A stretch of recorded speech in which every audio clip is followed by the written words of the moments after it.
Assalamualaikum warahmatullahi wabarakatuh. Ya teman-teman bengkel, kali ini saya akan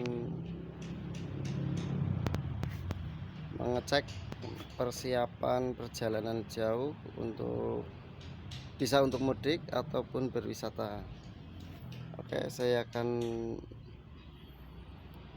tip apa saja yang harus kita cek sebelum melakukan perjalanan jauh. Ya, di sini saya untuk yang saya hadapi saat ini mobil kuda diesel ya. Oke, langkah pertama untuk melihat apa saja yang harus kita cek saat bepergian atau mau mengadakan perjalanan yang jauh. Oke, langkah pertama yang paling mudah dulu kita lihat. Di sini ada radiator kita wajib ngeceknya. Kita harus membuka tutup radiator, kita cek keadaan air. Oke, langkah pertama kita cek air radiator ya. Setelah cek air radiator pastikan penuh, kita juga ke radiator penampungan yang samping. Nah, ini juga kita isi sampai batas garis full. Di sini ada tulisan full, ada low. Nah, isinya sampai full saja nggak apa-apa. Nanti kalau terlalu penuh dia akan keluar. Oke, selanjutnya untuk pengecekan selanjutnya kita cek oli mesin. Pastikan oli mesin. Nah, ini oli mesin. Di sini ada dua titik atau dua pingulan coakan. Oli ketika penuh berada di posisi atas. Kalau sudah di bawah coakan atas, ini sudah mulai berkurang. Itu perlu kita tambahi atau kita ganti sekalian.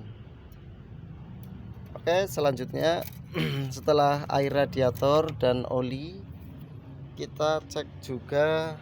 Nah, ini karena koplingnya menggunakan minyak, kita cek juga. Nah, ini kebetulan berkurang. Ini air kopling, minyak kopling, isinya sama dengan minyak rem. Ketika ini berkurang berarti ada kemungkinan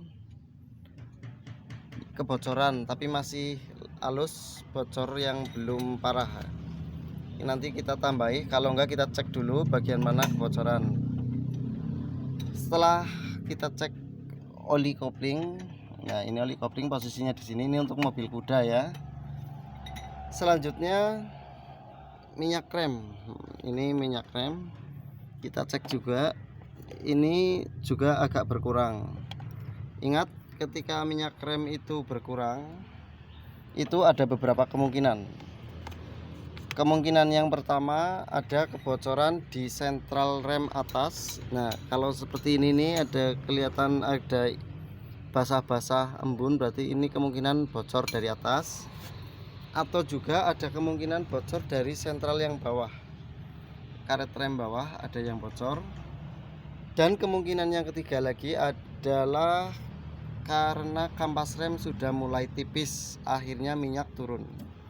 Jadi ketika minyak rem itu sudah turun dari garis max, nah sudah paling tidak di garis min, itu berarti ada faktor-faktor penyebab hilangnya minyak rem. Perlu dicek kampas rem tipis, atau ada kebocoran di sentral atas atau bawah, atau dari jaringan rem yang lain. Itu perlu dikontrol. Oke, selanjutnya setelah oli rem, oli kopling, oli mesin dan radiator, kita cek juga aki.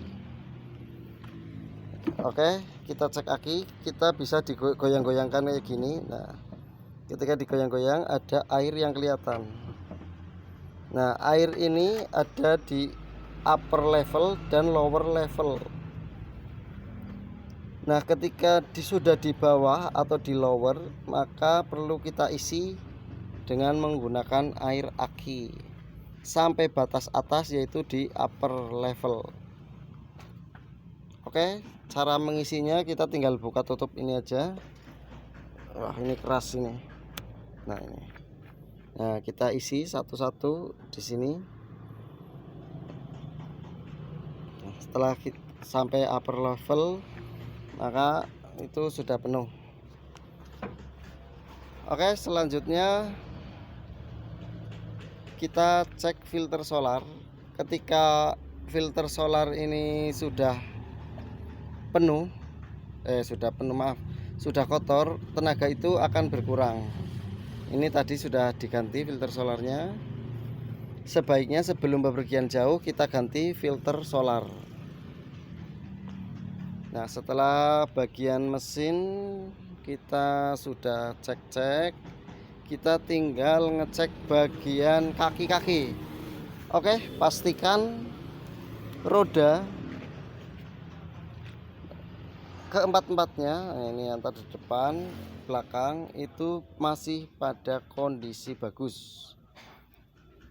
Dan kita lihat setelah roda pada kondisi bagus, pastikan baut roda yang ini, baut roda kita kencengi. Nah, kita kencengi seperti ini.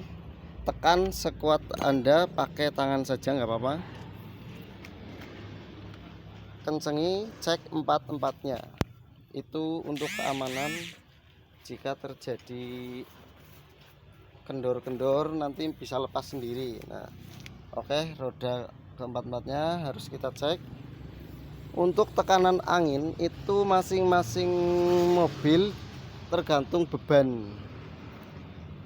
yang akan digunakan, atau beban mobil itu mau isi penuh atau mau sendirian, itu tekanan anginnya berbeda-beda.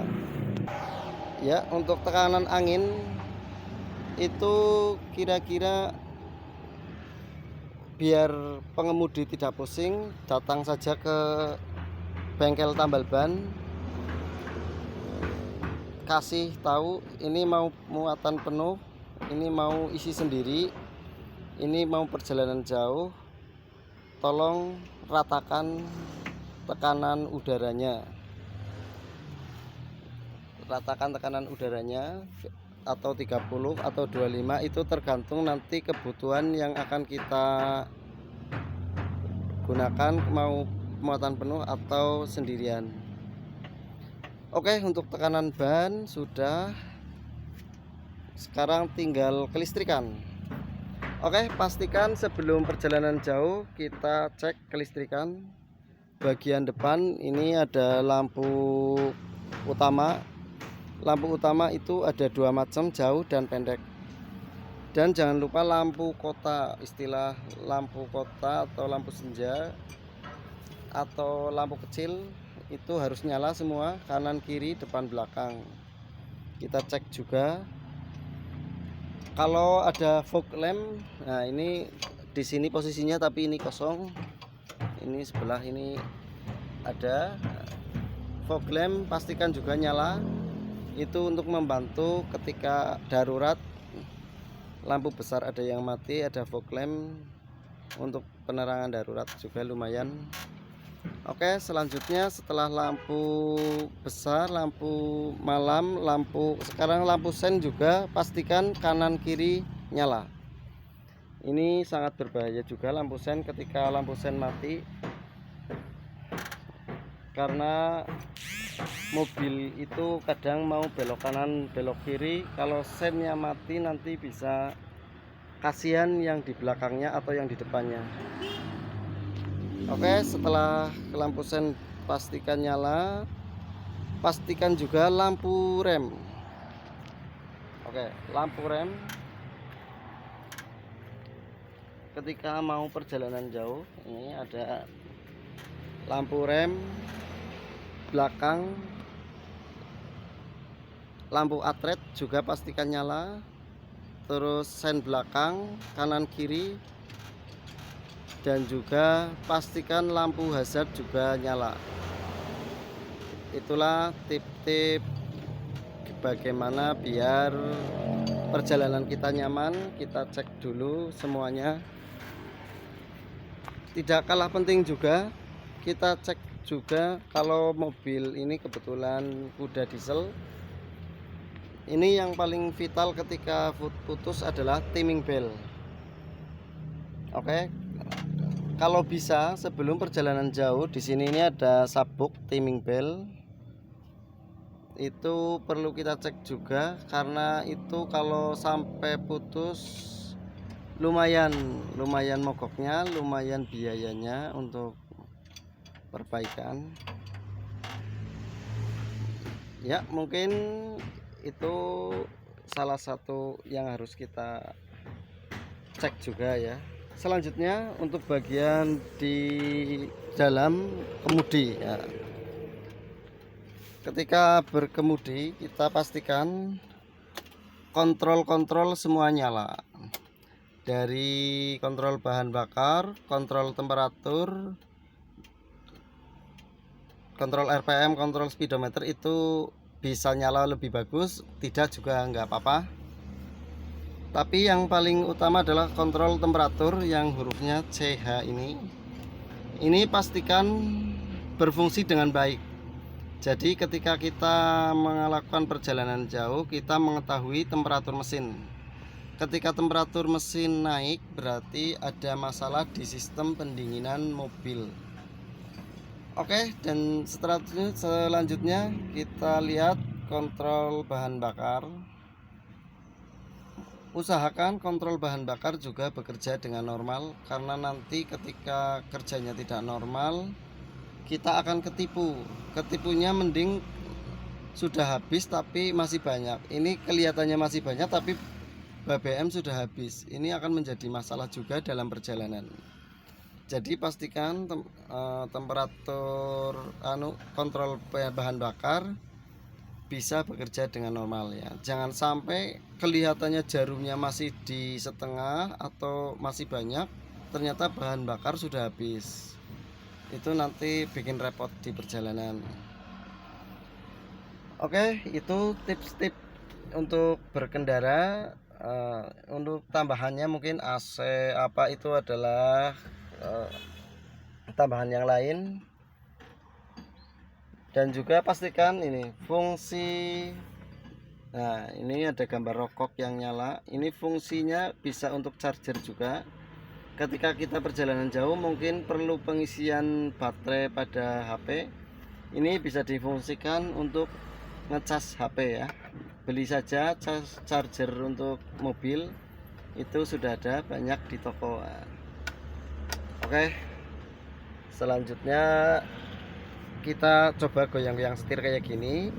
Pastikan tidak ada speleng yang banyak. Nah, spelengnya itu sedikit saja. Berarti insya Allah kalau spelengnya sedikit, komponen pada kemudi itu masih aman. Oke, itu tadi beberapa tip. Oh, ada lagi ini handrem. Ketika kita bepergian, pastikan kalau bisa handrem itu juga berfungsi dengan baik.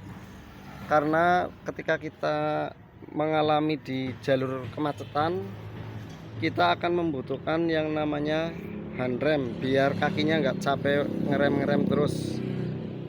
Ya, mungkin kurang lebihnya seperti itu untuk tips-tips kita perjalanan jauh atau mau mudik.